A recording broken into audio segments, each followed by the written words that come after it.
Ku taina atu he tohu laureate ki runga I ngā pokohiwi o te kai whakatangi puoro Māori nei ki runga I o horo mona horo mōna I whakapau I ōna kaha katoa I ēnei tau maha nei kia ora tonu ai aua tāo ngā whakarerenga iho kuima koroma.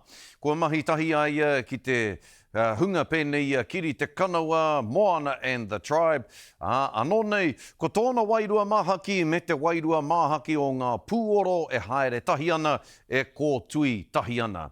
Kei a te Rauhiringa Brown, tēnei pūrongo.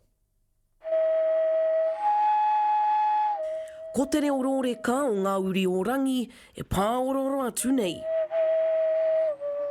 Ko whakahonore tia horo mona horo e te tumu toi o Aotearoa mo tana whakapeto ngoi ki te whakau I ngā mahi tuku iho o te Aotaonga Puoro Māori. Ko whakatangitangi puoro au ki te taho o te hunga pēra I a Moana Maniapoto, Whirimako Black, Macy Rika, Rob Ruha, ara ko rātou me kira nā ingua I rungi I taua rārangi o te alumni, nō reira nōku te whiwhi, kua tāpiri nei au taku ingua ki tō rātou taha I tēnei ko tuitui o te korowai o ngā mahi toi o Aotearoa.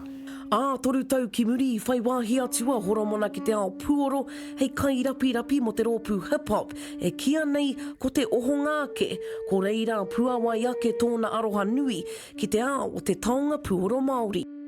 I whai atu au I te huarahi I tūwhera ai a Papa Hirini Melbourne, a Papa Richard Nuns, I reira hoki ngā kōrero o Papa Te Wharehuia Milroy mā, a Whaia Rose Pere mā, nō reira ko hau tētahi I piripāu atu ki tērā momohunga.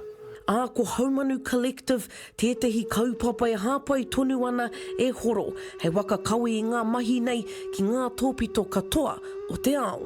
Kei reira mātau e noho atu ana te ki, ko tēnei tangata e noho atu ana ki tō rohe, ana whakapā atu ki aia, rānei ka tae mātou te haramai ki takuta marae, a whakahaere tētahi wānanga. Pēhea nei te whakamihi atu kia Hirini mā, ara kia mau tonu, kia ita tonu, kia kawea tonu, kia eke panuku I roto I tēnei ao, kia ora ai ngā taonga Puoro Māori. Te Rauhiringa Brown, te karere.